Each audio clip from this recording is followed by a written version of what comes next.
A warrior who had been exiled from his kingdom after many years returns and performs such incredible feats that leave everyone in shock.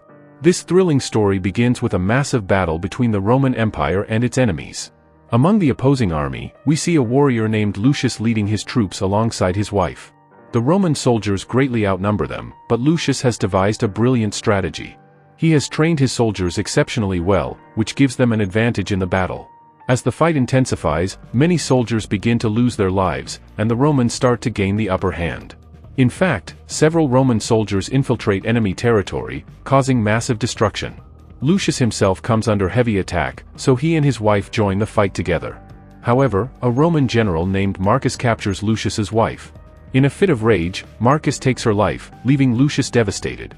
He loved his wife deeply and could not bear this tragic moment. Overcome with grief, he abandons his plan and starts moving in a different direction. The Romans ultimately achieve a brutal victory over their enemies. They capture the surviving opponents and take them back to their kingdom, Lucius among them. Now, we see the vast Roman Empire, ruled by two brothers named Cato and Crassus. Before them, their father was the king, but after his death, the reins of power were handed over to these two brothers. They are both extremely cruel and constantly oppress their people. Crassus, the younger brother, is particularly psychotic. The two brothers are celebrating their victory with General Marcus. To add to the entertainment, Cato organizes a grand competition, bringing in several prisoners kidnapped from enemy territories. These criminals are thrown into a battleground where wild monkeys are released to fight them. These monkeys are so vicious that they can tear apart any human alive. Lucius is among these prisoners. The doors are opened, and the savage creatures charge at the prisoners. But at this moment, Lucius begins to experience visions. He clearly senses a connection to this place, even though he has never been here before. But it felt as if his entire life had been spent here. Lucius started having different visions. He saw himself playing here as a child. However, he also saw a woman who placed him somewhere and sent him far away. He couldn't understand what these visions meant or why they were happening, but their significance would become clear later. For now, the wild monkeys were attacking, grabbing Lucius's fellow prisoners and tearing them apart. Lucius tried his best to escape and fought back, killing the monkeys one by one. Their teeth were razor-sharp, capable of ripping through human flesh. Despite this, Lucius, along with a few surviving soldiers, managed to slay all the chimps and monkeys. Everyone watching was stunned by Lucius's strategic thinking and combat skills. Fighting off so many wild beasts was no ordinary feat. Among the spectators was a general named Mac, who had once commanded a powerful Roman clan. His eyes were fixed on Lucius the entire time. After the event ended, Mac summoned Lucius. He offered Lucius a better life in exchange for working under him. Lucius thought about it, but Mac made it clear that the life of a prisoner was miserable. If Lucius accepted, he would be given a fresh start. But Lucius had only one thing on his mind: he wanted to kill General Marcus, the man who had murdered his wife. Hearing this, Mac laughed and said, "You will get General Marcus's head. But after that, you must join our army and serve under us for protection." Lucius, after some thought, seemed to accept the offer. Meanwhile, General Marcus was shown entering his home, where his wife, Lucilla, was waiting. Lucilla was actually the wife of the previous king of this land. She had orchestrated his removal, and their enemies had killed him. Seeing an opportunity, Marcus married Lucilla and secured his position. Marcus had a grand vision: to rule over all of Rome. He reassured Lucilla that, in time, they would be the king and queen of this empire. For this reason, he was fully enjoying the moment. Speaking openly with Lucilla, Marcus declared that the time had come to seize complete control over the empire. Marcus had built a massive army that was preparing to attack the forces of the two ruling brothers, Cato and Crassus, and seize control of the kingdom. General Marcus had been planning this coup for a long time, and he was now fully confident that he could take over the Roman Empire. Lucilla was also by his side, fully supporting him. The next day, inside the palace, Cato organized a gladiator fight. He arranged for Lucius to battle his strongest gladiator, an undefeated warrior, considered the best in Rome. Cato had set up this match purely for entertainment, expecting a grand spectacle. Lucius and the warrior faced off against each other. At first, Lucius struggled because he was carefully observing his opponent's movements. The warrior dealt significant damage to him. However, Lucius refused to give up, and the audience enjoyed watching the intense fight. Then, a moment came when Lucius discovered the warrior's weakness. Though he was strong, his movements were slow. Realizing this, Lucius swiftly grabbed the warrior's own sword and skillfully drove it into his body, killing him on the spot. Cato was impressed by Lucius's performance. He approached him and praised him for his skills. However, Lucius remained indifferent and simply spoke a few words in the Roman language. Hearing these words, Cato was utterly shocked. These were ancient words from Rome's distant past. How did Lucius, a non-Roman, know them? For now, Mac took Lucius to his home for questioning. He even gave Lucius some gold coins and asked him where he was from and what those words meant. The truth was, Lucius himself had no idea. Those words had simply come to his mind, so he spoke them without understanding their meaning. Meanwhile, General Marcus was finalizing his plans to attack the Roman Empire. He had gathered a large group of supporters, people who were also eager to see the downfall of Cato and Crassus. Many of them despised the current rulers and did not want them to remain in power. They wanted Marcus to become the new king of the empire. Marcus had assembled an elite force that was waiting for the perfect moment to strike. On the other side, Lucius and his companions were being transported to a new location. They were being taken somewhere unknown. A massive battle was about to take place in the arena. Cato had organized another gladiatorial event, where several warriors were thrown into the battlefield. However, they wouldn't be fighting ordinary soldiers this time. They would be facing a deadly rhinoceros, controlled by a ruthless warrior armed with sharp weapons. As soon as the battle began, the enormous rhinoceros started rampaging through the soldiers, tearing them apart with its razor-sharp horn. No one could escape its fury. One by one, countless warriors were killed, and soon, only Lucius remained standing. Lucius managed to dodge the beast's attacks for a while, but he realized that he wouldn't survive if he kept running. Thinking quickly, he grabbed a handful of dirt and flung it into the air, blinding the rhinoceros. As the beast lunged toward him, Lucius leaped away at the last moment. Behind Lucius was a massive wall, and the out-of-control rhinoceros crashed straight into it. Its mighty horn shattered, and it collapsed, unable to get back up. Using his intelligence and strength, Lucius had defeated the monster. But the battle wasn't over yet. The ruthless warrior who controlled the beast now stepped forward to fight Lucius himself. At first, Lucius believed he could defeat this warrior just like the previous one, but this opponent was far stronger. He gave Lucius no chance to attack and relentlessly struck him, causing severe injuries. At one crucial moment, when the warrior was about to finish Lucius off, Cato intervened and stopped him. Both Cato and Crassus were deeply impressed by Lucius's bravery, so they decided to give him another chance. The battle was restarted. Summoning all his strength, Lucius fought again, this time more determined than ever. After a long and brutal struggle, he finally managed to defeat the warrior. At that moment, Lucius once again spoke the same ancient words he had said before. Cato was shocked to hear them again, but this time, Lucilla also heard them. The words sounded strangely familiar to her, but she couldn't immediately recall where she had heard them. Focusing on her past, Lucilla suddenly remembered, when her husband had died in battle, she had sent her son away to protect him. Before he left, she had spoken these exact words to him. The conclusion of all these events leads to one realization. Lucilla finally understood that Lucius was her son because, after so many years, he had returned to the empire. Lucilla couldn't wait even a single night and went straight to Lucius to reveal the truth. At that moment, Lucius was extremely confused. Lucilla tried to explain everything, how his life was in danger after his father's death and how she had no choice but to send him far away for his protection. She only wanted to keep him safe. However, Lucius was furious, and in his anger, he started shouting at his mother. Seeing his rage, Lucilla stepped away and left him alone. The next day, Lucius and the other soldiers were put through training, preparing them for another fight event meant for entertainment. In this event, Lucius and his team had to board a boat and fight off their enemies. However, the biggest challenge was the presence of several sharks in the water. Any soldier who fell overboard would be devoured instantly. Losing this battle meant certain death for Lucius and his team, and he was determined not to let that happen. As the battle began, both teams faced each other in the water. But Lucius did not wait, he immediately leaped onto the enemy's boat and started attacking. He knew that waiting for the right moment would be pointless, so he unleashed his aggression and began taking down his enemies one by one. From the very beginning, Lucius' team dominated the fight. Eventually, the battle reached a point where Lucius' team won. However, right after the victory, Lucius picked up a crossbow and fired directly at Marcus because General Marcus was responsible for his wife's death. But Lucius missed his target, and the arrow landed near Kita and Crack instead. Though no one was injured, the situation caused concern, and security quickly intervened. General Marcus realized that someone was trying to kill him. Despite this incident, General Marcus continued his plans to attack the empire. He was not willing to miss this opportunity under any circumstances.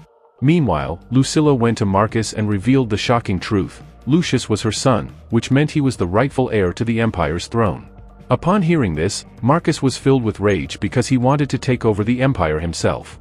There was no way he would allow Lucius to claim what he had worked so hard for. The situation was clear, an intense and massive war was about to unfold. A maid who worked at that place overheard the entire conversation between Lucius and Marcus. Without wasting any time, she rushed to inform General Mac that Lucius was actually Lucilla's son and that General Marcus was preparing for war against them. General Mac, who had once been an ally of Marcus, now betrayed him. He immediately went to Kita and Crack, revealing the truth, that Lucius was Lucilla's son and that Marcus had deceived them. He also warned them that Marcus was actively preparing for battle against them. Upon hearing this, Kita and Crack were filled with rage. They decided to take no chances and ordered the capture of both Marcus and Lucilla. They couldn't risk losing their throne. Though they had now uncovered the truth, they chose to keep this information a secret from others. Meanwhile, Lucius was getting his wounds treated by an old man who had lived in this place for many years. The old man told Lucius about the history of the place, explaining that many great warriors had once lived there. He revealed that there was a sacred place where the names of all these warriors were inscribed. He also told Lucius that his father's name was Maximus and that he, too, had been a gladiator, a powerful warrior with incredible strength and skills. Lucius had refused to believe his mother, Lucilla, when she told him about his lineage. But now, the old man took him to a hidden cave where many ancient artifacts were kept. Inside, he showed Lucius the swords and shields that had once belonged to his father. The moment Lucius laid eyes on them, he started having visions, memories from his childhood that connected him to these very objects. This was undeniable proof, Lucius was indeed Maximus' son. Meanwhile, Kita and Crack organized yet another fighting arena. They used these brutal fights as a form of entertainment, forcing warriors to battle each other. But this time, they did not send ordinary soldiers into the fight, they sent the captured General Marcus into the arena. Marcus was an exceptional warrior. The moment he entered the arena, he immediately launched a fierce attack on his enemies. He fought with such brutality that no one could stand against him. However, his ultimate battle was yet to come, he was about to face Lucius. Lucius had long waited for this moment. He had always wanted to kill General Marcus for murdering his wife. Their fight was intense, with both warriors proving to be equally skilled. But during the fight, Marcus suddenly threw away his sword, surrendering to Lucius. Standing before Lucius, Marcus admitted his crime. He was the one who had killed Lucius' wife. He accepted that he was guilty and told Lucius that he could do whatever he wanted with him. Since Lucius was the rightful heir to the entire kingdom, Kita ordered him to kill General Marcus immediately. However, Lucius refused to do so because Marcus had surrendered, he was not even fighting back. Lucius had a principle, he would never attack an unarmed or defenseless opponent. Seeing this, Kita became furious and commanded his soldiers to execute Marcus. The soldiers fired arrows at Marcus, killing him on the spot. Lucius was not particularly affected by Marcus's death, but he had already devised a plan. He began inciting the people against Kita and Crack, telling them that their so-called rulers did not care about them. He revealed how they had executed their own general, the very man who was responsible for protecting this land. This proved that Kita and Crack did not value human lives. Lucius's words ignited a fire in the hearts of the people. They turned against Kita and Crack, furious at their ruler's tyranny. The unrest escalated quickly, and soon, the people started a full-blown uprising. Unable to control the chaos, Kita and Crack were forced to retreat into the palace. Meanwhile, General Mac had his own plan brewing. He approached Crack, the dim-witted younger brother of Kita, and began manipulating him. He convinced Crack that Kita would never allow him to become king. Mac planted the idea that as long as Kita was alive, Crack would always remain in his shadow. Crack, being naive and easily influenced, believed Mac's words. In a fit of rage, he grabbed a dagger and went after his elder brother. Without hesitation, he stabbed Kita, killing him. At that moment, General Mac's plan had succeeded. With Kita dead, all the blame would fall upon Crack. Meanwhile, Lucius had been imprisoned in a dark dungeon. His mother, Lucilla, came to see him there. She gave him a ring that had once belonged to his father. Overwhelmed with emotions, Lucius happily put on the ring, finally realizing that everything his mother had told him was true. He apologized to Lucilla for his past behavior, regretting how he had treated her. In return, he promised to protect her.